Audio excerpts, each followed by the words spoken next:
কোনো বস্তু হোক বা ব্যক্তি হোক, তার একার গুরুত্ব কিন্তু খুব বেশি নয়। একটা উদাহরণ হিসেবে বৃষ্টির ফোঁটাকে ভেবে দেখুন।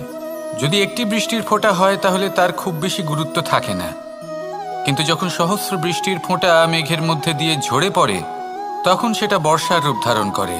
সেই বর্ষা যা এই প্রকৃতিকে শান্ত করে। সেইভাবেই পাথরের ছোট টুকরো, তার খুব বেশি গুরুত্ব থাকে না, কিন্তু যখন অসংখ্য পাথরের টুকরো একত্রিত হয় তখন তা পর্বতের আকার ধারণ করে। সেইভাবেই কিছু মানুষ যখন একত্রিত হন তখন তৈরি হয় পরিবার, কিছু পরিবার যখন একত্রিত হয় তখন তৈরি হয় সমাজ, যখন অনেক সংখ্যক সমাজ একত্রিত হয় তখন তৈরি হয় রাজ্য। এবার এই রাজ্যের সবথেকে গুরুত্বপূর্ণ ব্যক্তি হতে পারেন রাজা, কিন্তু তাও সেই রাজা একা কিছু করতে পারেন না। যুদ্ধ লড়ার সময় তারও নিজের সৈন্যদলকে প্রয়োজন পড়ে। কিন্তু এই সংসারে এমন একজন ব্যক্তি আছেন যিনি একাই সব কাজ করতে থাকেন, এবং সেই ব্যক্তি হলেন মা।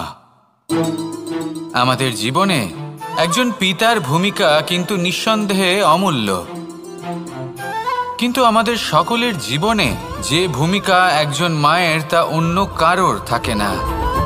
একজন মা একাই সন্তানকে বড় করতে পারেন, সংস্কারী করে তুলতে পারেন, তার জন্য পরিশ্রম করেন। আর এত কিছু কাজ করার পরেও তার কাজের জন্য তিনি প্রশংসা অবশ্য পান না। উল্টে যদি সেই সন্তান অনুচিত পথে চালিত হয়, অনুচিত কর্ম করে, তখন সেই মাকেই অপবাদের পাত্র হয়ে উঠতে হয়। আমাদের জীবনে মায়ের যোগদান কতটা সেটা বুঝুন। আপনাকে বড় করে তোলার জন্য উনি কতটা পরিশ্রম করেছেন সেটা বুঝুন। আজ থেকে, এখন থেকে, এই মুহূর্ত থেকে মাকে সম্মান করতে শিখুন। যখন সময় পাবেন, যখন সুযোগ হবে, তখন তার প্রশংসা করুন, ওনারও ভালো লাগবে। আর মায়ের এই মমতার জন্য, তার এই ভূমিকার জন্য আসুন সবাই মিলে আমরা তাকে প্রণাম করি, আর সকলে মিলে ভালোবেসে বলি, রাধা রাধা।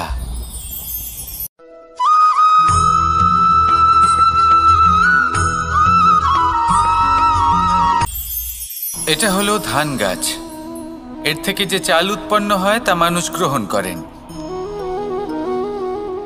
আর এটা কি? এ হলো জংলি ঘাস। একবার ভেবে দেখুন, যদি এই জংলি ঘাস ধান গাছের আশেপাশে থাকে তাহলে কি হবে? ধান উৎপন্ন হতে পারবে? তা উৎকৃষ্ট হতে পারবে? আমরা কি তা গ্রহণ করতে পারবো? কখনোই নয়। এই জংলি ঘাস ধানকে নষ্ট করে দেবে, কিন্তু নিজে জীবিত থাকবে।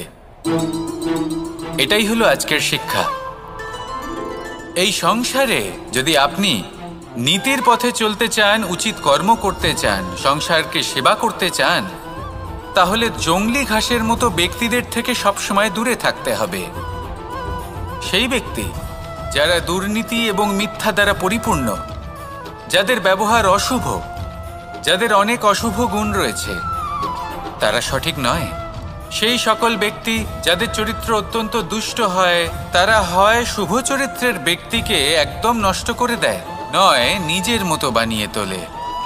তাই যদি আপনি নীতির পথে চলতে চান, এই সংসারের জন্য শুভ কর্ম করতে চান, তাহলে সেই সঙ্গ লাভ করুন যে সঙ্গ জ্ঞানে পরিপূর্ণ, যাদের মধ্যে অনেক গুণ আছে, যাদের থেকে প্রতিদিন কিছু শিখতে পারবেন। এমন ব্যক্তির সাথে জীবন অতিবাহিত করুন। দুরাচারীদের থেকে দূরে থাকুন। তবেই এই মন প্রসন্ন হয়ে বলবে, রাধা রাধা।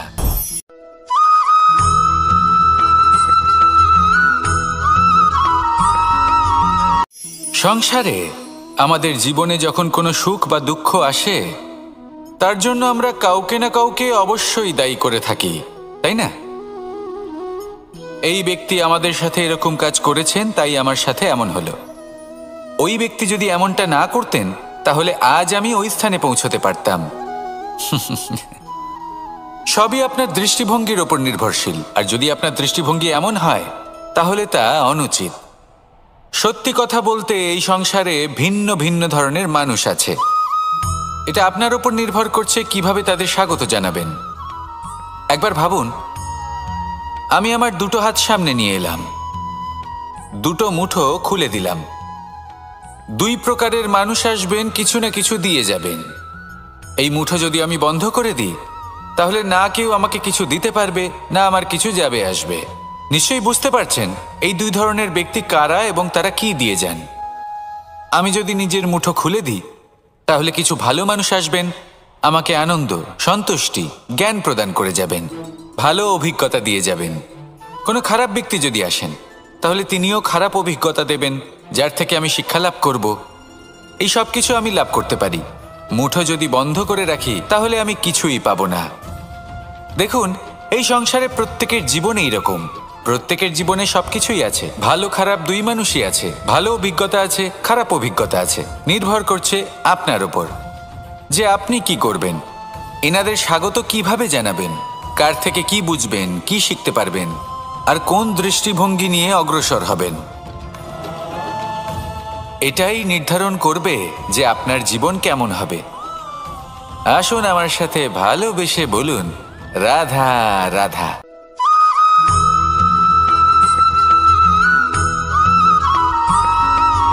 কথায় আছে, প্রত্যেক পুত্র তার পিতার প্রতিচ্ছবি হয়, আর সমস্ত প্রতিচ্ছবি চায় যেন সে তার অস্তিত্ব প্রাপ্ত করতে পারে।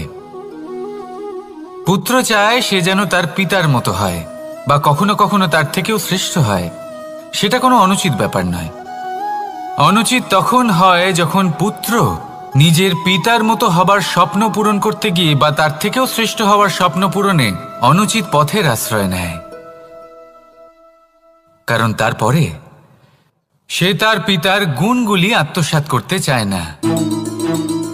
সে শুধুই এটা চায় যে সংসারের চোখে যেন আমি শ্রেষ্ঠ প্রমাণিত হই। এটা অনুচিত। সংসারে এমন অনেক মানুষ আছেন যারা এই কারণে শ্রেষ্ঠ হবার চেষ্টা করেন যাতে তার পরিবারের, তার পিতার সম্মান বৃদ্ধি পায়। এমনও মানুষ থাকেন, আর এটাই হলো পার্থক্য উদ্দেশ্যের।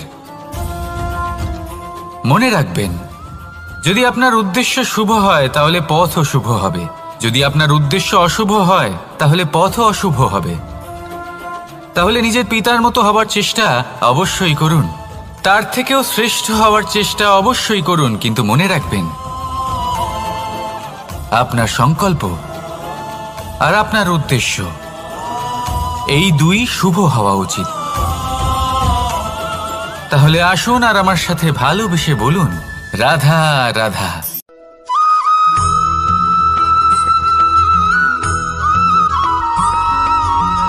এই দড়িটা দেখুন, ছোট ছোট রেশম দ্বারা তৈরি। এটা সরু সুতো দ্বারা তৈরি হয়েছে এটা, আর এ অত্যন্ত কোমলও বটে। আর আপনি চাইলে এটা সোজাও করে দিতে পারেন, আর চাইলে এটা বেঁকিয়েও দিতে পারেন, আর যদি চান তাহলে এটা গোল গোল করে বেঁধে কোথাও রেখেও দিতে পারেন। এবার এই কোমল দড়ি যদি কোনো নিষ্ঠুর কঠিন পাথরে বারংবার জড়িয়ে দেওয়া হয়, তাহলেও তাকেও কাটতে পারে, নিজের ছাপ ছেড়ে যেতে পারে, সেটার আকারও বদলে ফেলতে পারে। এবার এর কারণ কি? এর কারণ হলো অভ্যাস আর নিরন্তর প্রচেষ্টা। যদি আপনিও চেষ্টা করেন আর নিরন্তর কর্ম করে যান, তাহলে আপনার প্রারব্ধ পাথরের মতো কঠিনই হোক না কেন, তাতে ভাঙন ধরিয়েও আপনি নিজের লক্ষ্যে অবশ্যই পৌঁছতে পারবেন। একটা গুরুত্বপূর্ণ কথা মনে রাখবেন, সুকর্মের অভ্যাস আর নিরন্তর প্রয়াস, এই হলো সাফল্যের মন্ত্র। তাহলে জীবনে এই মন্ত্র আনুন আর আমার সাথে ভালোবেসে বলুন, রাধা রাধা।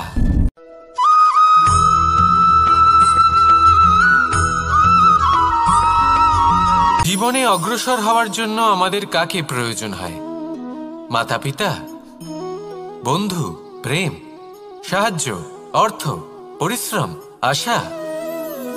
ভিন্ন ভিন্ন মানুষ ভিন্ন ভিন্ন বিকল্প চয়ন করে। যদি আমি আপনাকে বলি, তাহলে জয় আর পরাজয়ের মন্ত্র দুটো শব্দের উপর নির্ভর করে, মেনে নেওয়া আর দৃঢ় হওয়া।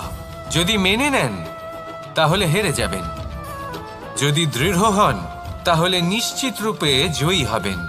যদি কখনো আপনি ক্লান্ত হয়ে ওঠেন, আপনি দুঃখী হন, পুরোপুরি ভেঙে পড়েছেন, তখন মেনে নেবেন না যে আপনি ভেঙে পড়েছেন, নয়তো হেরে যাবেন। তখন উল্টে স্থির করবেন যে যাই হয়ে যাক না কেন আমি জয়ী হবই। আর আপনি দেখবেন যে জয় নিশ্চিত রূপে আপনার কাছেই আসবে। তাহলে এই কথা মনে রাখবেন আর আমার সাথে ভালোবেসে বলবেন, রাধা রাধা।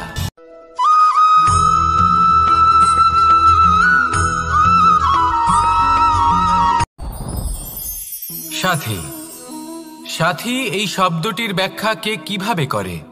মিত্র, সখা, বন্ধু। কিন্তু অর্থ একটাই, তিনি যিনি আপনার সঙ্গী হন আর তিনি যার সাথী আপনি হন। এবার সব থেকে বড় প্রশ্ন হলো এটাই যে তিনি কে হতে পারেন যাকে আপনি আপনার সাথী বলে মেনে নিতে পারেন, নিজের সখা, নিজের মিত্র, নিজের বন্ধু মেনে নিতে পারেন।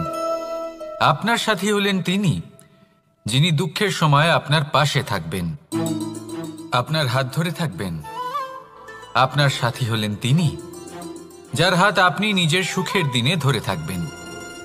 সেই সাথীরই হাত ধরুন যিনি দুঃখে সবসময় আপনাকে সাহায্য করার জন্য তৎপর হয়ে থাকেন, আপনার পাশে থাকেন, আর যাকে সুখের দিনে আপনি আপনার সাথে রাখতে পারেন। আর যখন আপনার সাথে আপনার এই সাথী থাকবে তখন আপনি এটা বুঝবেন যে যখন জীবনে দুঃখ আসে তখন এই দুঃখ কমে যায়, সবার মধ্যে ভাগ হয়ে যায়। আর যদি তখন সুখ আসে তাহলে সেটা সবার উপস্থিতিতে আরো বেড়ে যায়। এটাই হলো প্রেম, এটাই হলো ভালোবাসা, এটাই হলো সঙ্গ। যেমন সম্পর্ক আমার আর রাধার মাঝে। তাহলে আসুন আর আমার সাথে ভালোবেসে বলুন, রাধা রাধা।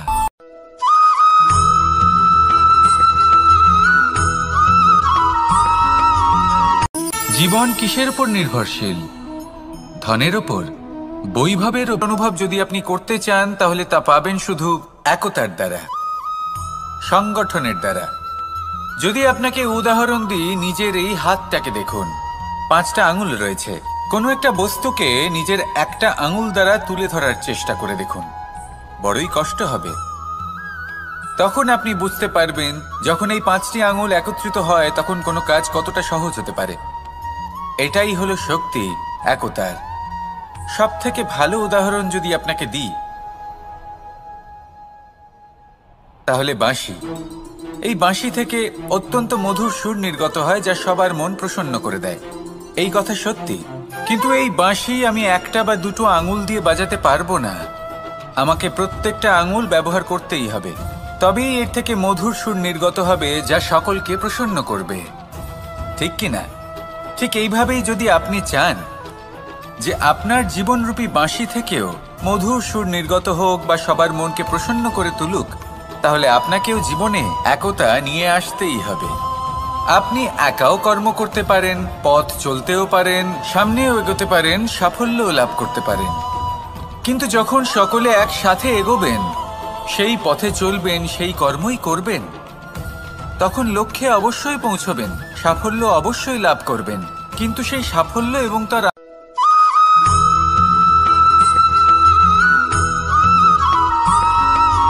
ফিরে আসছিলেন এবং তাদের ফেরার পথে হঠাৎ করে কোথাও থেকে একটি বাছুর চলে এলো। এই দুই বোন ভয়ভীত হয়ে গেলেন আর তাদের হাত থেকে সেই আটা পড়ে গেল, মাটিতে মিশে গেল। এবার এই পুরো ঘটনাক্রমে যদি কারোর বিন্দুমাত্র লাভ হয়ে থাকে, বিন্দুমাত্র আনন্দ পেয়ে থাকে, তাহলে সে কে? সেই ছোট বোন যিনি মাঝে মাঝেই গমের দানা তুলছিলেন এবং খাচ্ছিলেন। কিছুটা হলেও উনি আনন্দ লাভ করেছিলেন। এবার এরকমই হলো আমাদের জীবনে ভক্তি এবং ভালোবাসা সংক্রান্ত বিষয়। মানুষ নিজের জীবনের দৈনিক কাজে এতটাই ব্যস্ত হয়ে পড়েন, প্রত্যেকদিন শুধু কাজ কাজ কাজ কাজ করতে থাকেন, আর তাতে ভক্তি এবং ভালোবাসার জন্য সময় বার করতেই পারেন না।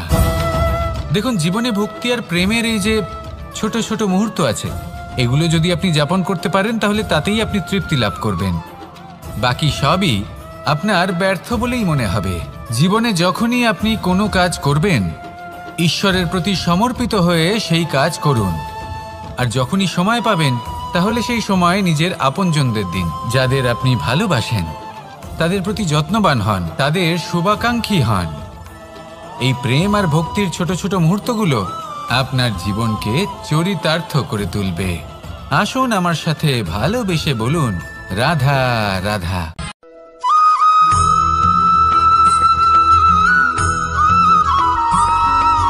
মানুষের একটি সমস্যা আছে যে মানুষ সাফল্যকে মাপতে থাকেন, লক্ষ্যপ্রাপ্তিকে মাপতে থাকেন এবং তার তুলনা করতে থাকেন যে ও এত কিছু পেল আর আমি পেলাম না, ওর কাছে এত কিছু আছে কিন্তু আমার কাছে নেই। এই তুলনা করার জন্য ওনারা দুঃখী হয়ে পড়েন, নিরাশ হয়ে পড়েন। তাই আমি একটা প্রশ্ন করছি যে এটা কি উচিত?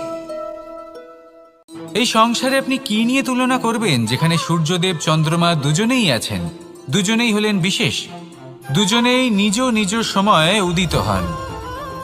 এদের মধ্যে একজন না থাকলে তাহলে আমাদের জীবন কঠিন হয়ে পড়বে। ঠিক সেইভাবেই আপনি যদি একটা বড় রেখা অঙ্কন করেন, তাহলে অন্য রেখাটি ছোট হয়ে পড়ে না, সে তেমনই থাকে যেমনটা সে ছিল। আপনার অস্তিত্ব কখনো ছোট বা বড় হতে পারে না। শুধু তুলনা করার জন্য আপনার এটা মনে হতে পারে। যদি আপনি যুদ্ধ করতে চান, আপনার তলোয়ারের প্রয়োজন পড়বে। যদি বস্ত্র তৈরি করতে চান, এত বড় তলোয়ার দিয়ে কিছুই হবে না, তখন প্রয়োজন পড়বে একটা ছোট্ট সূচের।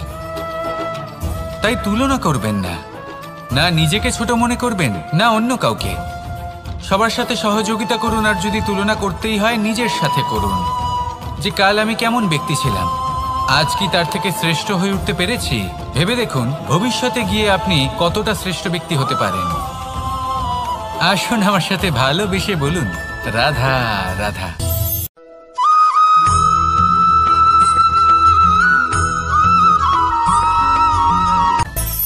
মানুষের মধ্যে একটা বিচিত্র প্রবৃত্তি থাকে, অন্য সকলের বিষয়ে, তাদের জীবনের বিষয়ে, তাদের ব্যক্তিত্বের বিষয়ে, তাদের ভবিষ্যতের বিষয়ে অনুমান করা। এটা হলো অনুচিত। কারোর অতীতকালকে দেখে লোকে ভবিষ্যৎ বলে দিতে পারেন, বর্তমানকে দেখে ভবিষ্যতের বিষয়ে অনুমান করে ফেলেন। উদাহরণ দিতে হলে বলবো, কোনো দাসকে দেখুন, ওকে দেখে লোকে বলে যে ওর ভবিষ্যৎ সেটাই হতে পারে, অনুমান করে ফেলেন। আর এই রাজাকে দেখুন, উনি তো কত সুখী হবেন, উনি তো জগতের সব থেকে অধিক সুখী মানুষ, কত সুখ সুবিধা আছে ওনার কাছে, ধারণা করে ফেলেন। তবে সত্য তো এটাই যে কারোর ব্যক্তিত্বের বিষয়ে, তাদের ভবিষ্যতের বিষয়ে আপনি পূর্ণ সত্য কখনোই বলতে পারবেন না, শুধু অনুমান করতে পারবেন। আর এই অনুমান করে সত্যি কোনো লাভ হয় না, কারণ এই কাল সেটা হলো অত্যন্ত শক্তিশালী। কালো থেকে কালোতর কয়লাকেও হিরেতে পরিণত করতে পারে, অনেক বড় বড় রাজাকেও বিদূষক বানিয়ে ফেলতে পারে এক মুহূর্তেই। তাহলে আপনি অনুমান করে কি লাভ? কি পেলেন অনুমান করে? সেই জন্য কারোর বিষয়ে কোনো অনুমান করবেন না, তার ভবিষ্যতের বিষয়ে অনুমান করতে যাবেন না, কারোর বিষয়ে কোনো ধারণা করে নেবেন না। কিছু করতে হলে ভালোবাসুন, সবার মধ্যে ভালোবাসা ছড়ান, সবার মধ্যে ধন্যাত্মক ভাব ছড়ান। এই মন প্রসন্ন হয়ে বলবে, রাধা রাধা।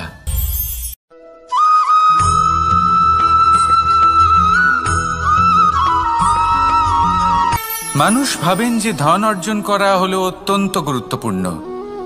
তিনি আজীবন ধন অর্জন করতে থাকেন, ধন অর্জন করার চেষ্টা করতে থাকেন। সে যাই হয়ে যাক না কেন, পরিশ্রম করতে থাকেন। স্বাস্থ্যের দিকে নজর দেন না, না উচিত সময় খাবার খান, না উচিত সময় ঘুমোতে যান, না পর্যাপ্ত সময় পর্যন্ত ঘুমন, কিছুই না।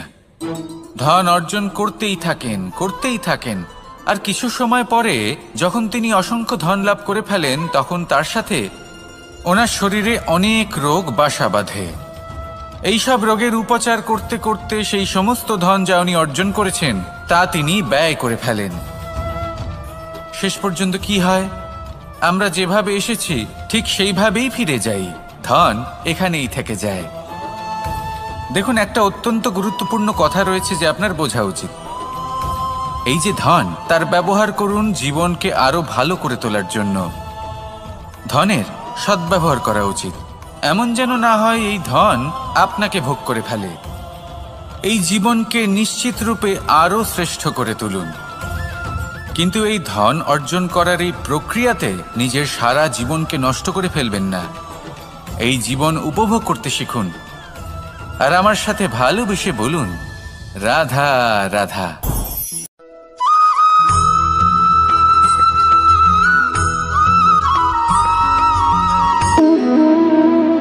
সম্পর্ক হলো আমাদের জীবনের একটি আধার।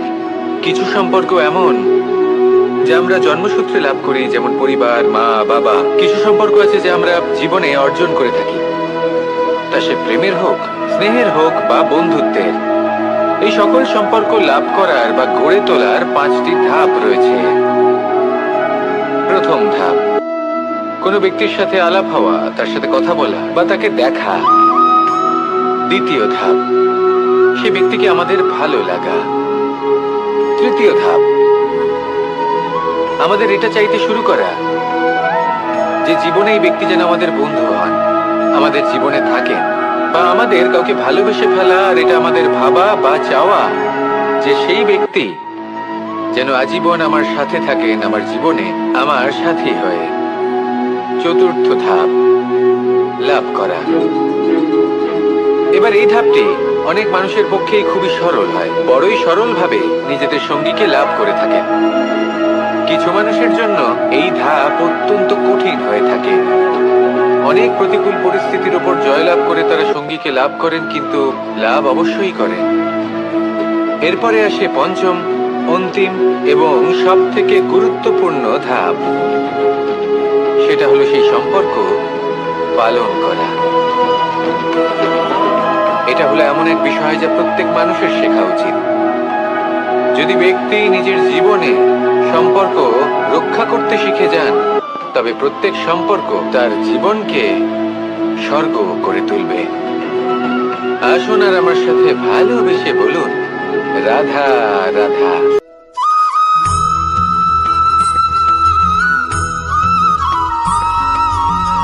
মানুষের মানসিকতা এমন হয় যে সে যতটা করে আশা করে যে তার থেকে অনেক বেশি তার বদলে সে পাবে। দেখুন, সবকিছুই আপনার ভাবনা চিন্তার উপর নির্ভর করছে। আপনি যদি ফলের বিষয়ে ভেবে কর্ম করতে থাকেন তাহলে সেটা অনুচিত। জীবনের আসল আনন্দ হলো নিজের কর্ম করতে থাকা, ফলের চিন্তা করা উচিত নয়। যদি আপনি এরকম ভাবেন যে আমি এতটা করছি, আমার এতটা পাওয়া উচিত, সেই ভাবনা অনুচিত। যদি আপনি সেবার মানসিকতা নিয়ে কর্ম করতে থাকেন, কর্মচক্রে প্রবাহিত হন, যদি আপনি এমন ভাবনা রাখেন যে আমি এতটা পাচ্ছি তাই এর থেকে অনেক বেশি আমি কর্ম করব, তাহলে নিশ্চিতরূপে আপনি যতটা করছেন তার থেকে অনেক বেশি আপনি পাবেন।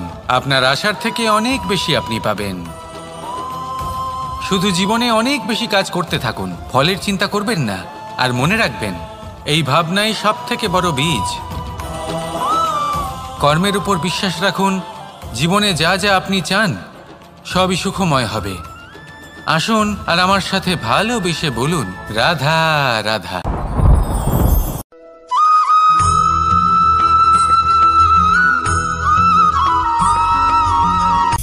সূচের শেষে একটি ছিদ্র থাকে যার দ্বারা আমরা এই সুতো পরাতে পারি, আর তারপর সূচের সাহায্যে এই সুতো দিয়ে বস্ত্র সেলাই করা যায়। কিন্তু যদি সুতোটা সোজা করে ধরা না হয় তাহলে সূচে কখনো এই সুতো পরানোই সম্ভব নয়। যদি এতে কোনো গিঁট পড়ে তখন তা কখনোই এই ছিদ্র দ্বারা প্রবেশ করা সম্ভব নয়। ঠিক এইভাবেই যদি আপনি কারোর জীবনে প্রবেশ করতে চান, কারোর অন্তরে প্রবেশ করতে চান, তাহলে আপনাকেও সহজ থাকতে হবে। এতে কোনো গিঁট থাকলে চলবে না, অর্থাৎ মনে যাতে কোনো মালিন্য না থাকে, যেন কোনো কুচিন্তা না থাকে। যদি এসব থাকে তাহলে আপনি কখনো কারোর জীবনে প্রবেশ করতে পারবেন না। আর যদি কোনোভাবে আপনি প্রবেশ করেও যান তাহলে তার মনে ঘর করতে পারবেন না। নিজেকে এই সুতোর মতন করে তুলুন, সহজ। মনে যেন কোনো কুচিন্তা না থাকে, সবার প্রতি যেন সদ্ভাবনা থাকে, শুভ চিন্তা থাকে। এমনটা করতে থাকুন। এমন একটা দিন আসবে যেদিন এই সমস্ত সংসারের ব্যক্তির মনে আপনি বাস করবেন, আর তখন এই মন প্রসন্ন হয়ে বলবে, রাধা রাধা।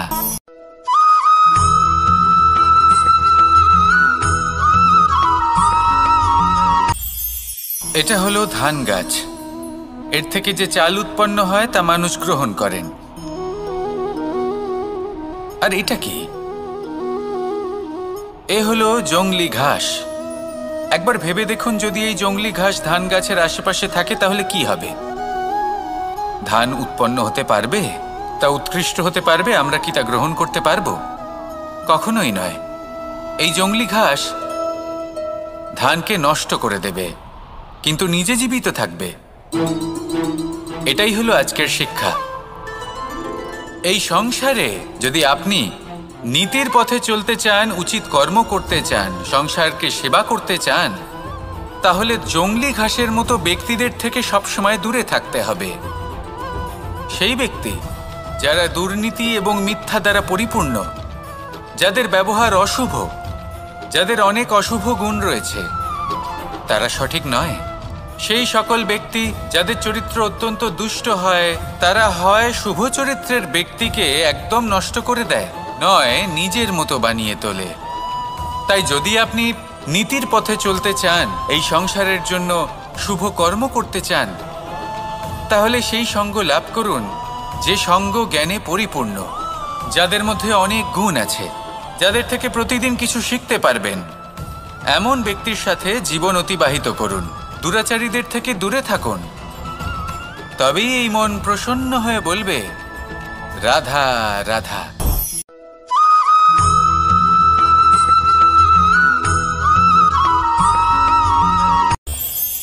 এই সংসারে আমরা প্রকাশ কোথা থেকে পাই?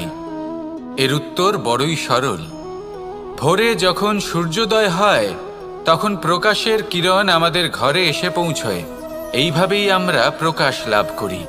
এবার এই প্রকাশের আলোতেই আমরা সারাদিনের কাজ সম্পন্ন করি। সন্ধে হয়ে যায়, সূর্যাস্তও হয়ে যায়। আর আমাদের ঘর যাতে অন্ধকার না হয় তার জন্য আমরা একটা প্রদীপ প্রজ্বলিত করি। এটাই ঘটে আমাদের জীবনেও।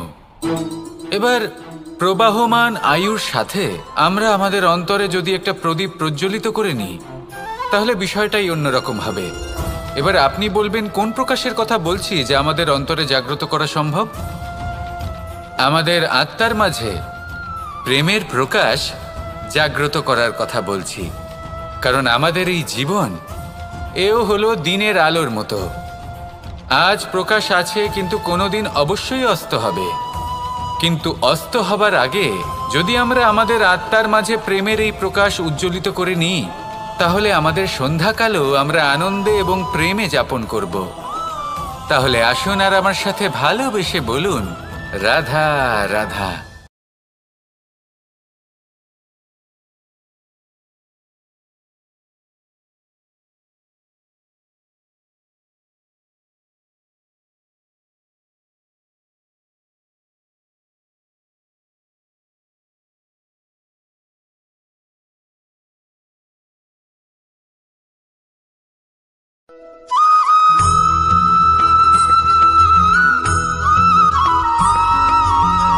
যখন আমরা কোনো বনে প্রবেশ করি,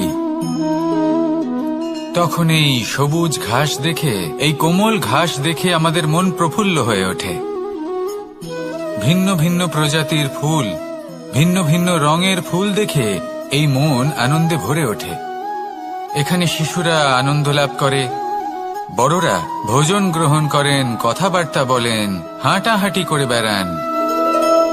এবার ভেবে দেখুন, যখন এই উপবনের নির্মাণ হয়েছিল সেই সময় যদি এই মাটিকে সঠিকভাবে খনন না করা হতো, যদি তাতে সঠিকভাবে বীজ রোপণ না করা হতো, যদি কোনো সংঘর্ষ না হতো, পরিশ্রম না করা হতো, যদি চলতে চলতে পায়ে কাঁটা না বিঁধে যেত, তাহলে এই সুন্দর বন দেখে আমরা কি এই আনন্দ লাভ করতে পারতাম? কখনোই নয়। ধরুন কোনো নদীর তটে সুন্দর একটি বন আছে, সেই বনের আনন্দ লাভ করতে গেলে আপনাকে সেই নদী পার করতেই হবে। যদি সুখের নদীর কাছে পৌঁছতে চান তাহলে তটে যে কাঁটা রয়েছে সেগুলোর সাথে সংঘর্ষ করতেই হবে। এই সংসারে যদি আপনি সুখ লাভ করতে চান তাহলে সুখ লাভের এই যাত্রা শুরু করতে হবে সংঘর্ষ দ্বারা। তাহলে সংঘর্ষকে স্বাগত জানান, এর পেছনেই সুখ রয়েছে যা আপনার জন্য অপেক্ষা করছে। এবার হাসুন আর আমার সাথে ভালোবেসে বলুন, রাধা।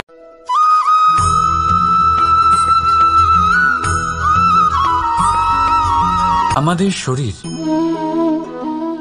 প্রকৃতির সর্বশ্রেষ্ঠ রচনা। যে অঙ্গ প্রত্যঙ্গ আমরা লাভ করেছি প্রত্যেকটির মধ্যে একটি নিজস্ব বার্তা রয়েছে। একটু ভেবে দেখুন, দুটি চোখ দিয়েছে দেখার জন্য, দুটি কান দিয়েছে শোনার জন্য,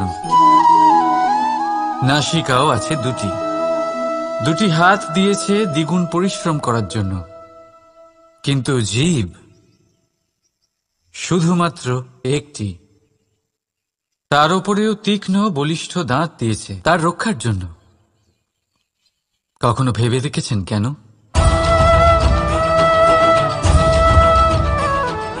কারণ শব্দ আর শব্দের প্রয়োগ মানুষের সবচেয়ে বড় অস্ত্র, যার প্রয়োগ যত ভেবে চিন্তে করা যায় মানুষ তার জীবনে ততটাই উপরে উঠতে পারে। তাহলে মনে রাখুন, দেখুন, শুনুন আর বুঝুন বেশি, বলুন কম।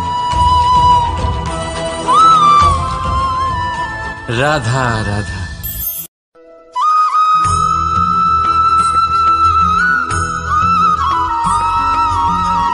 মানুষ ভাবেন যে ধন অর্জন করা হলো অত্যন্ত গুরুত্বপূর্ণ।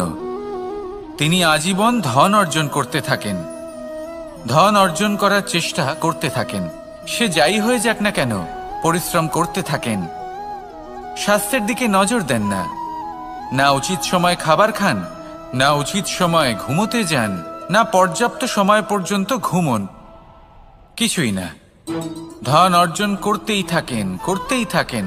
আর কিছু সময় পরে যখন তিনি অসংখ্য ধন লাভ করে ফেলেন তখন তার সাথে ওনার শরীরে অনেক রোগ বাসা বাঁধে। এইসব রোগের উপচার করতে করতে সেই সমস্ত ধন যা উনি অর্জন করেছেন তা তিনি ব্যয় করে ফেলেন। শেষ পর্যন্ত কি হয়? আমরা যেভাবে এসেছি ঠিক সেইভাবেই ফিরে যাই, ধন এখানেই থেকে যায়। দেখুন, একটা অত্যন্ত গুরুত্বপূর্ণ কথা রয়েছে যে আপনার বোঝা উচিত। এই যে ধন, তার ব্যবহার করুন জীবনকে আরো ভালো করে তোলার জন্য। ধনের সদ্ব্যবহার করা উচিত, এমন যেন না হয় এই ধন আপনাকে ভোগ করে ফেলে। এই জীবনকে নিশ্চিত রূপে আরো শ্রেষ্ঠ করে তুলুন। কিন্তু এই ধন অর্জন করার এই প্রক্রিয়াতে নিজের সারা জীবনকে নষ্ট করে ফেলবেন না। এই জীবন উপভোগ করতে শিখুন আর আমার সাথে ভালোবেসে বলুন, রাধা রাধা।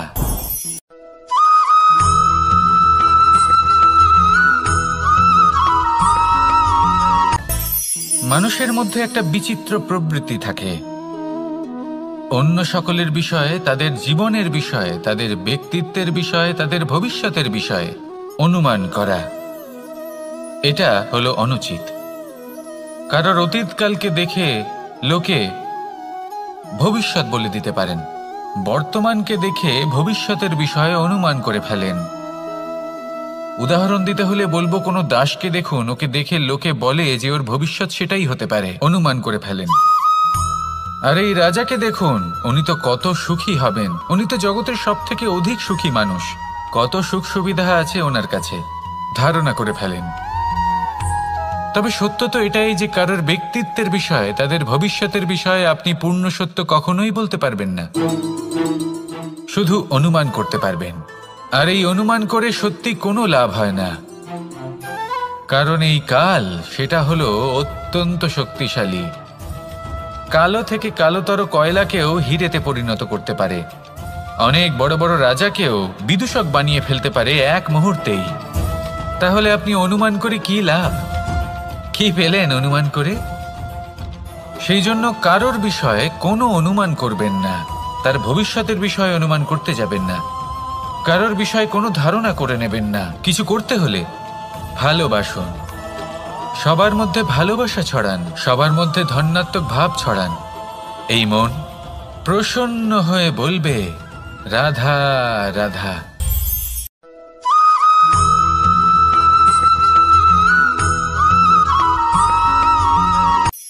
এই সংসারে সাফল্য লাভ করার জন্য জ্ঞানের প্রয়োজন হয়, পরিশ্রমের প্রয়োজন হয়, দৃঢ় নিষ্ঠার প্রয়োজন হয়, নিরন্তর চেষ্টা করা প্রয়োজনীয়।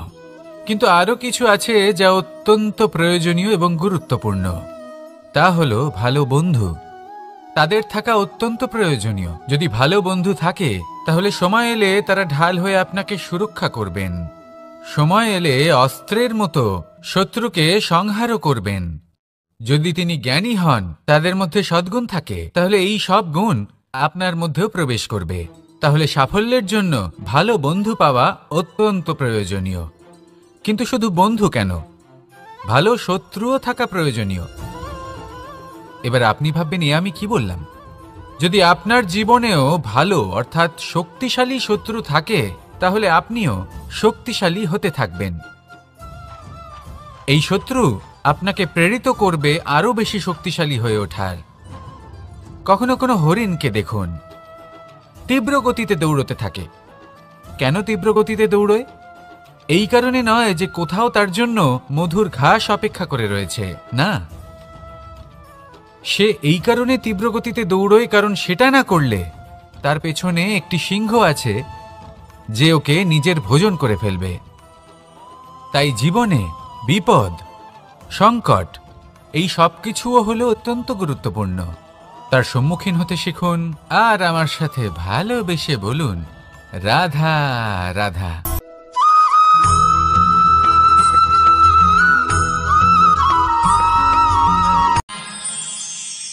আমরা সবাই সূর্যকে সম্মান কেন করি?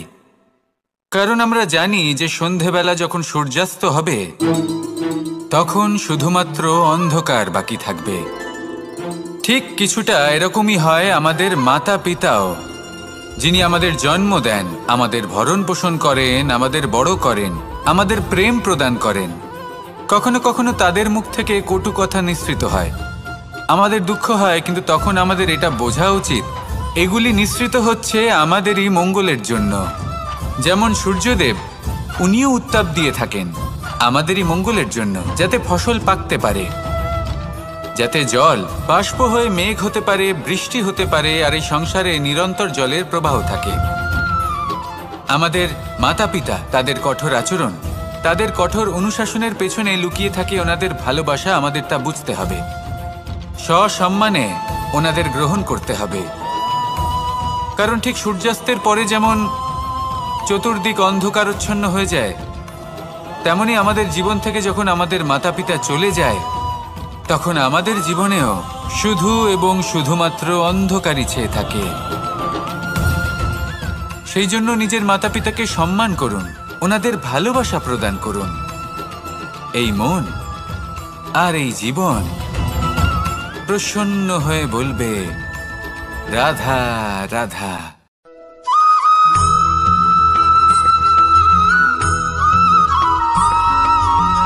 ভালো শুধু ওনাদের কঠোর ব্যবহার দেখলে আমরা একটু ভয় পেয়ে যাই। এবার ওনাদের এই কঠোর ব্যবহার আমাদের ভালো না লাগলেও অত্যন্ত আবশ্যক, কারণ মাতার থেকে আমরা যে শক্তি লাভ করি তা যেন নিয়ন্ত্রণ হারিয়ে বিধ্বংসী না হয়ে ওঠে। আমরা যেন কোনো কুপথে না চলে যাই, আমরা কখনো যেন দোষ না করে ফেলি। শুধু সেই জন্য পিতা এবং গুরু একটু কঠোর হয়ে ওঠেন, এবং ওনাদের এই কঠোর আচরণ ভবিষ্যতে গিয়ে আমরা অবশ্যই বুঝতে পারি। জীবনে কিছু বছর আমরা এগিয়ে যাই আর তারপর আমরা বুঝতে পারি যে বাবা এবং গুরু আমাদের যথেষ্ট ভালোবাসতেন, কিন্তু ওনাদের ভালোবাসার বহিঃপ্রকাশ আলাদা। প্রয়োজনীয় হলো এটা দেখার, এটা বোঝার যে শুরু থেকে আমাদের প্রতি ওনাদের আচরণ কেমন ছিল। ওনাদের কঠোর হওয়ার পেছনে ওনাদের ভালোবাসাটা বোঝার চেষ্টা করুন, ওনাদের চিন্তাটা বোঝার চেষ্টা করুন, ওনাদের পথপ্রদর্শনের আড়ালে আপনার ভবিষ্যতের জন্য যে পরিকল্পনা ওনারা করেছেন সেটা বোঝার চেষ্টা করুন। তখন আপনারা বুঝতে পারবেন ওনাদের ভালোবাসাকে। আপনার মনের মধ্যে আপনা থেকেই ওনাদের প্রতি সম্মান জেগে উঠবে। নিজের পিতা এবং নিজের গুরু এই দুজনের প্রতি কৃতজ্ঞতা প্রকাশ করুন আর আমার সাথে ভালোবেসে বলুন, রাধা রাধা।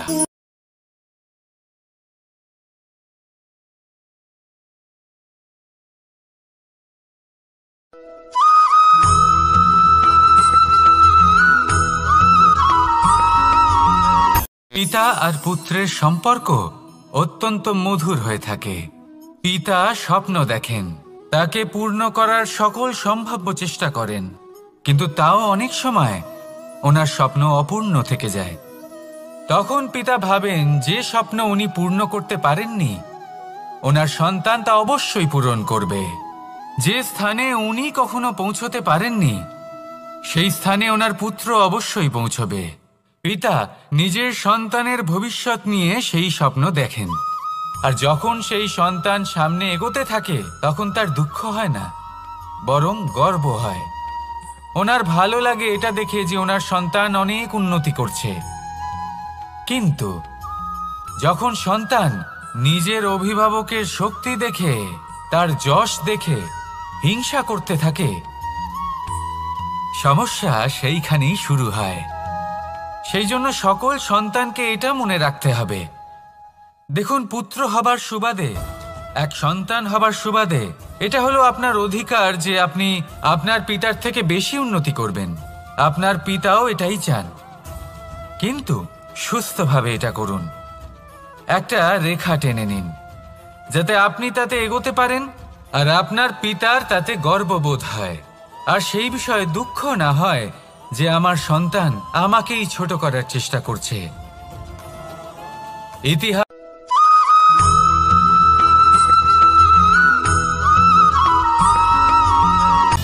সময়, জীবন, কাল। দেখতে গেলে এই তিনটি শব্দ একটি শব্দেরই সমার্থক শব্দ মনে হয়, কিন্তু এই শব্দগুলির অর্থ কি সমান? কখনোই নয়। হ্যাঁ, এই সময় চলতে থাকে, জীবন চলতে থাকে, কালচক্র চলতে থাকে। এই সময় কেটে যায়, কিন্তু এই জীবন, একে যাপন করতে হয়। কি বলেন? এই জীবনে কিছু করুন বা কিছু না করুন, জীবন এমনি কেটে যাবে, আপনি জানতেও পারবেন না। কিন্তু সেটা আমাদের উদ্দেশ্য নয়, একে যাপন করতে হবে। এই জীবনে প্রেরণা পেতে শিখুন, প্রেরণা দিতে শিখুন, আহ্বান গ্রহণ করতে শিখুন, আহ্বান জানাতে শিখুন, মহান কাজ করতে শিখুন, ধন্যাত্মক বোধ জাগিয়ে তুলুন। জীবন অতিবাহিত করার অর্থ কি তা আপনি শিখে যাবেন, কারণ সময় কেটে যায়, সমস্ত যুগ কেটে যায়, কিন্তু জীবনের রীতি জীবন কাটিয়ে দেওয়া নয়, জীবন যাপন করা। এই জীবন সম্পূর্ণরূপে অনুভব করতে হবে, নতুন পথ বানাতে হবে। এবারে যদি এই জীবন বাঁচার সময় একবার ভেবে দেখুন, যদি মনে প্রেম থাকে, সদ্ভাবনা থাকে, তাহলে কি হবে? এই জীবনকে বাঁচার অনুভূতিটাই অন্যরকম হয়ে যাবে, একটা আনন্দময় অনুভূতি লাভ করবেন। তাহলে এটাই করুন আর আমার সাথে ভালোবেসে বলুন, রাধা রাধা।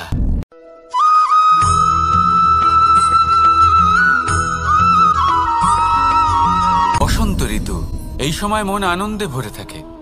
এমন মনে হয় যেন আমরা আকাশে বিচরণ করতে চলে যাই, কিন্তু সেটা তো সম্ভব নয়। সেই জন্য হয়তো আমরা ঘুড়ি ওড়াই, এই ঘুড়িকে নিজেদের প্রতিরূপ মনে করে। এবার অনেক মানুষ আছেন যারা ঘুড়ি ওড়ান, কিন্তু এই কর্মের সারমর্ম কি সেটা কজন বুঝতে পারেন?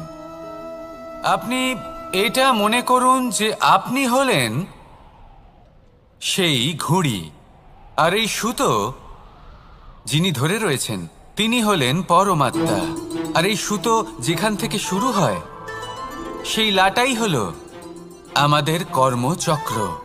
এবার আপনি নিজেই অনুমান করুন যে এই উড়ান কার ওপর নির্ভরশীল, পরমাত্মার ওপর আর আপনার কর্মের ওপর। যদি পরমাত্মা আপনার হাত ধরে থাকেন, আপনার সাথে থাকেন, যদি আপনি শুভ কর্ম করতে থাকেন, আপনি এই আকাশে উড়তে থাকবেন। কিন্তু কোথাও যদি পরমাত্মার সাথে এই বন্ধন ছিন্ন হয়, আপনার কর্মচক্র খারাপ হয়ে যায় বা থেমে যায়, তাহলে আপনার এই ঘুড়ি কেটে যাবে আর দূরে কোনো গাছের ডালে গিয়ে আটকে যাবে। তাই শুধুমাত্র ঘুড়ি ওড়াবেন না, তার থেকে শিখুন, পরমাত্মার সাহচর্যে থাকুন, সবসময় শুভ কর্ম করতে থাকুন আর সবসময় এই আকাশে উড়তে থাকুন। আসুন আর আমার সাথে ভালোবেসে বলুন, রাধা রাধা।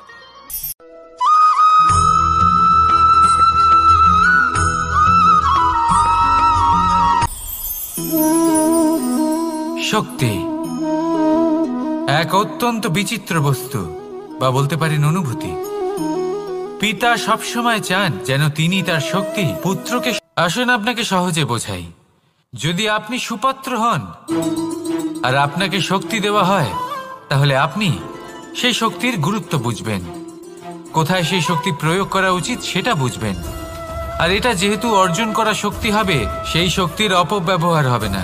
কিন্তু যদি এই আপনি কুপাত্র হন আর যদি আপনাকে এই শক্তি দেওয়া হয়, তাহলে কি হবে? দেখতে গেলে এই শক্তি আপনি দান হিসেবে পেয়েছেন, তাই না আপনি এই শক্তির গুরুত্ব বুঝবেন আর না এর প্রয়োগ আপনি জানবেন। তার অপব্যবহার হওয়া সুনিশ্চিত। তাই যদি আপনি কোনো শক্তি অর্জন করতে চান, তাহলে আগে তার যোগ্য হয়ে উঠুন, পুত্র নয় পাত্র হয়ে উঠুন। আর আমার সাথে ভালোবেসে বলুন, রাধা রাধা।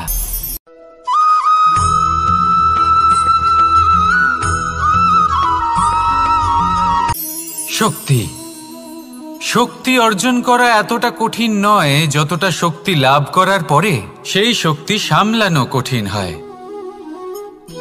কারণ যেই মানুষ শক্তি লাভ করে তার মনে গর্ববোধ জন্মায় অহংকার, জন্মায় জেদ। তাই শক্তি প্রাপ্ত করার সাথে বিনম্র থাকাও অত্যন্ত আবশ্যক। আর এটা আমাদের শেখা উচিত বৃক্ষের থেকে। বৃক্ষ যা আমাদের ফল দেয়, বৃক্ষ যা যত ফল দেয় ততটাই ঝুঁকে যায়। আমরা পাথর মারি ওই বৃক্ষের থেকে ফল প্রাপ্ত করার জন্য। সেই পাথরের মার সহ্য করেও বৃক্ষ আমাদের ফল দেয়। কোনো গর্ববোধ নেই, কোনো অহংকার বোধ নেই। আর সেই জন্য এই বৃক্ষের পুজো করা হয়। এটাই হলো মাহাত্ম্য শক্তির সাথে বিনম্রতার। যদি এই শক্তি সৃজন করে থাকে, সাহায্য করে থাকে, সম্বল হয়ে থাকে, তবেই সেই শক্তি উপযুক্ত। আর নয়তো সেই শক্তি একদিন আপনাকে আসক্ত অবশ্যই করবে। তাহলে শক্তি অবশ্যই অর্জন করুন, কিন্তু তার সাথে সেই শক্তি সামলানোর মতো বিবেকও আপনাকে অবশ্যই জাগ্রত করতে হবে। তাহলে আসুন আমার সাথে ভালোবেসে বলুন, রাধা রাধা।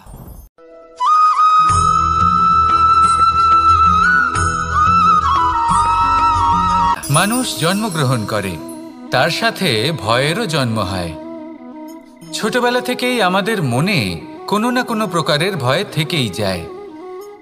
কেউ এই বিষয়ে ভয় পায় যে তার কোনো বস্তু তার থেকে দূরে চলে যাবে। কেউ এই বিষয়ে ভয় পায় যে আমি নিজেকে হারিয়ে ফেলব। কেউ এই ভেবে ভয় পায় যে আমার প্রিয়জনেরা তারা যেন আমার থেকে দূরে না চলে যায়। কেউ এই ভেবে ভয় পায় যে আমরা যেন পথ না হারিয়ে ফেলি, আদি ইত্যাদি। কিন্তু সত্যি কথা বলতে, ভেবে দেখুন এই ভয় বাস্তবে কি? শুধুই একটা মনস্থিতি, আর কিছুই নয়।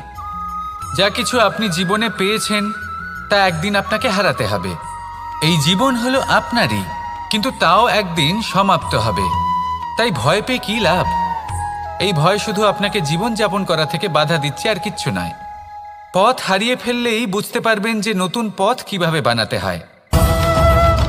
কিছু মানুষকে জীবন থেকে হারালে তবেই আপনি বুঝবেন যে আপনার আপনজনকে। এই ভয়ের কারণে ভীত হয়ে থাকবেন না। এই তারা নক্ষত্র অন্ধকারের অভাবে গুরুত্ব হারায়। শিবকেও মহাদেব হওয়ার জন্য বিষ পান করতে হয়েছিল। প্রত্যেক পরিস্থিতি, প্রত্যেক সাফল্য আপনার পরীক্ষা নেবে। তাতে উত্তীর্ণ হওয়া হলো আপনার কর্ম। যখনই আপনি ভয় পাবেন বা সংকটের সম্মুখীন হবেন, তখন সাহসের সাথে তার সম্মুখীন হন।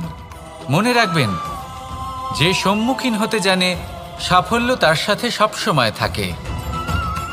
আসুন আর আমার সাথে ভালোবেসে বলুন, রাধা রাধা।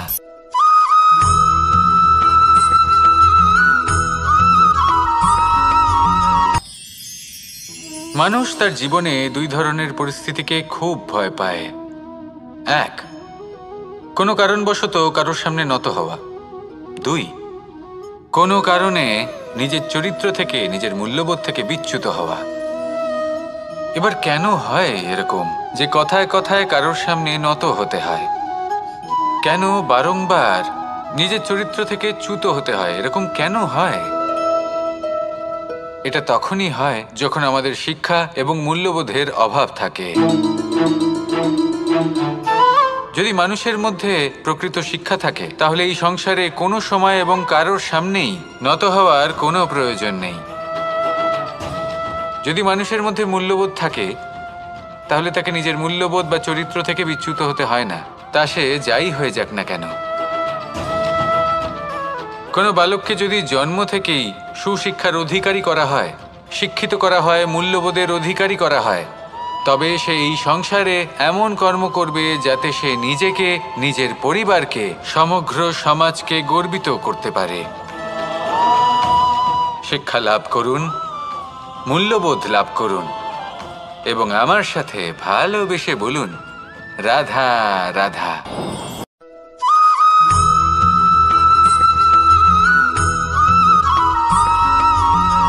আপনি কখনো কোনো বাজকে নিজের বাসা বানাতে দেখেছেন?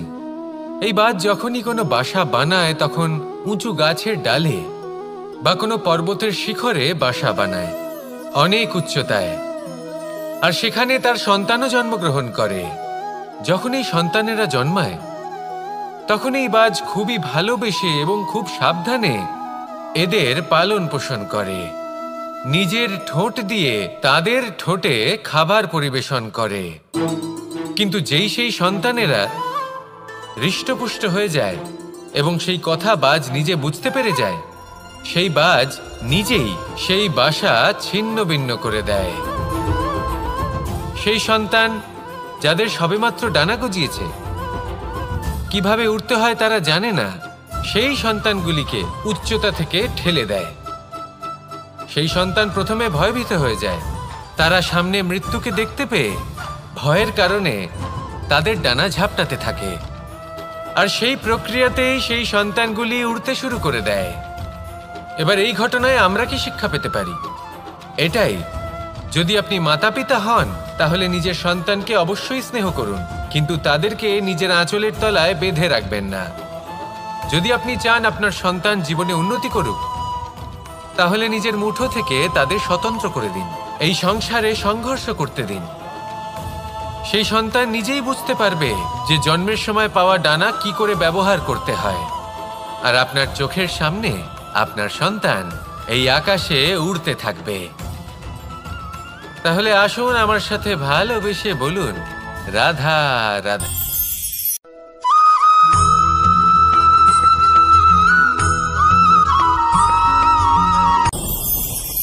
ভয়ের সাথে আমরা সবাই পরিচিত, কষ্টও আমরা সবাই পেয়েছি। কখনো কখনো আমরা অসুস্থ হয়ে পড়ি, আর এমন সময় হলে মাতার মমতা, কখনো বাবার স্নেহ, কখনো বন্ধুদের পাশে থাকার অনুভূতি আমাদের রোগ নিরাময়ে সাহায্য করে।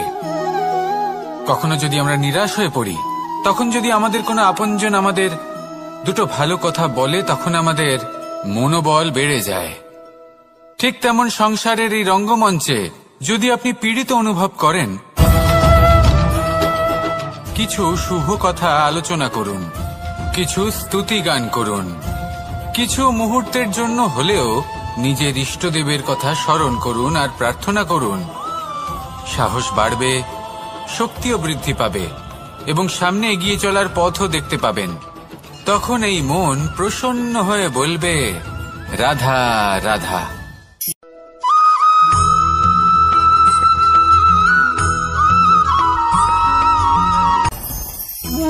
ভোজন। এবার ভোজন সংগ্রহ করার জন্য মানুষ কি না করেন, সবসময় চেষ্টা করতে থাকেন। ফসল উৎপাদনের জন্য অনেক পরিশ্রম করতে থাকেন, কিন্তু অনেক সময় অনেক পরিশ্রম করার পরেও ফসল ভালো উৎপাদন হয় না। এর কারণ কি? কারণ হলো এটাই যে আপনি পরিশ্রম হয়তো অনেক করেছেন, কিন্তু আপনার নজর তো সেই বীজের দিকে ছিলই না যা আপনি রোপণ করেছেন। সেই জন্য সবসময় কোনো বীজ রোপণ করার আগে তাকে পরখ করে দেখুন, তা অত্যন্ত আবশ্যক। আর সেইভাবেই যখনই কোনো কর্মের প্রশ্ন আসে, তাহলে সেখানে শুধুমাত্র পরিশ্রম যথেষ্ট নয়। সেই কাজের প্রতি আপনার কর্তব্য কি, আপনার উদ্দেশ্য কি, সেটা জানা হলো অত্যন্ত গুরুত্বপূর্ণ। তাই কর্ম করুন, কিন্তু সেই কর্মের প্রতি আপনার যা উদ্দেশ্য তার মাহাত্ম্য বুঝতে চেষ্টা করুন।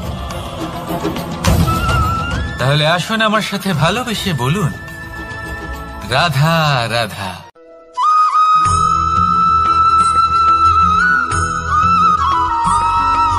মানুষের একটি সমস্যা আছে যে মানুষ সাফল্যকে মাপতে থাকেন, লক্ষ্যপ্রাপ্তিকে মাপতে থাকেন এবং তার তুলনা করতে থাকেন যে ও এত কিছু পেল আর আমি পেলাম না,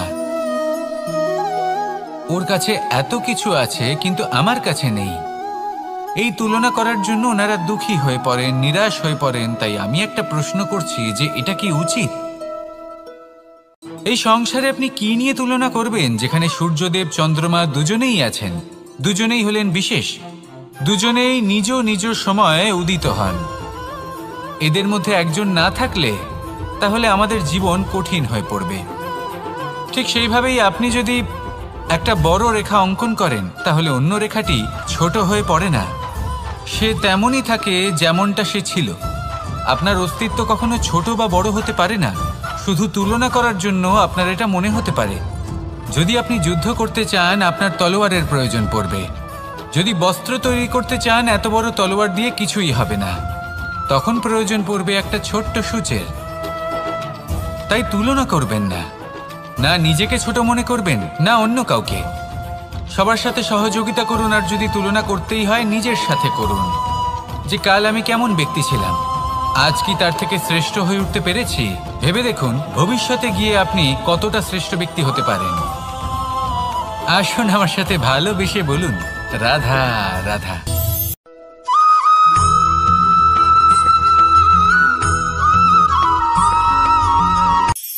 কখনো কোনো বাগানের কোনো বৃক্ষকে দেখেছেন যেখানে সুগন্ধি ফুল থাকে, রসালো ফল থাকে? তখন মন প্রফুল্ল হয়ে ওঠে, মন থেকে সেই বৃক্ষের প্রতি ভালোবাসা জন্মায়। কিন্তু যিনি বাগানের মালিক, শুধুমাত্র তিনিই জানেন যে কিভাবে এই বৃক্ষকে আগলে রাখতে হয়, কিভাবে তার পরিচর্যা করলে এতে সুন্দর সুগন্ধি ফুল হবে, রসালো ফল হবে। কখনো কখনো প্রয়োজনের থেকে বেশি রোদ পেলে এই বৃক্ষগুলি শুকিয়ে যায়, প্রয়োজনের থেকে কম রোদ পেলেও এই বৃক্ষ কিন্তু শুকিয়ে যায়। প্রয়োজনের থেকে কম জল যদি পায়, এই বৃক্ষ শুকিয়ে যেতে পারে। প্রয়োজনের থেকে অতিরিক্ত জল যদি পায়, তখনও এই বৃক্ষের শিকড়গুলি নষ্ট হয়ে যেতে পারে। এবার এটাই কিন্তু আমাদের সংসারের সাথেও হয়। আমাদের সংসারের সকল প্রতিভাশালী ব্যক্তি, যেমন লেখক, বিচারক, প্রবক্তা, যোদ্ধা, এদের সবার ক্ষেত্রে এই কথাটাই প্রযোজ্য। যদি বেশি প্রশংসা করা হয়, তাহলেও এরা হারিয়ে যাবেন। প্রয়োজনের থেকে বেশি যদি নিন্দা করা হয়, তখনও তারা নত হয়ে পড়বেন।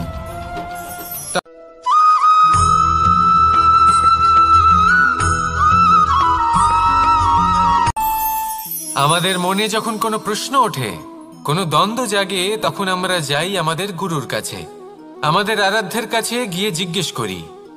এইভাবেই একদিন আমি পৌঁছলাম আমার আরাধ্যের কাছে, আমার মহাদেবের কাছে, আর ওনাকে প্রশ্ন করলাম যে মহাদেব, জীবনে আনন্দ পাওয়ার, উৎসব পালনের, প্রেম ভাগ করে নেবার, জীবনকে উপভোগ করে নেওয়ার সর্বশ্রেষ্ঠ সময় কোনটা? মহাদেব হাসলেন আর উনি বললেন, জীবনে উৎসব পালনের সব থেকে শ্রেষ্ঠ দিন হলো মৃত্যুর ঠিক আগের দিনটা। প্রেম ভাগ করে নেওয়ার সব থেকে শ্রেষ্ঠ মুহূর্ত হলো মৃত্যুর ঠিক আগের মুহূর্ত। জীবনকে উপভোগ করে নেওয়ার সর্বশ্রেষ্ঠ প্রহর হলো মৃত্যুর এক প্রহর পূর্বে। তখন আমি চমকে গেলাম। আমি বললাম, কিন্তু মহাদেব, মৃত্যু তো অনিশ্চিত, আমরা জানিও না কবে আমাদের মৃত্যু হবে। মহাদেব আবার হাসলেন। উনি বললেন যে যদি আমরা এভাবে জীবন কাটাই যে আমরা জীবনের প্রত্যেক দিন, প্রত্যেক মুহূর্ত, প্রত্যেক প্রহর শেষ বলে মনে করি, তাহলে আমাদের সমস্ত জীবন আনন্দের সাথেই অতিবাহিত হবে। কি বলেন?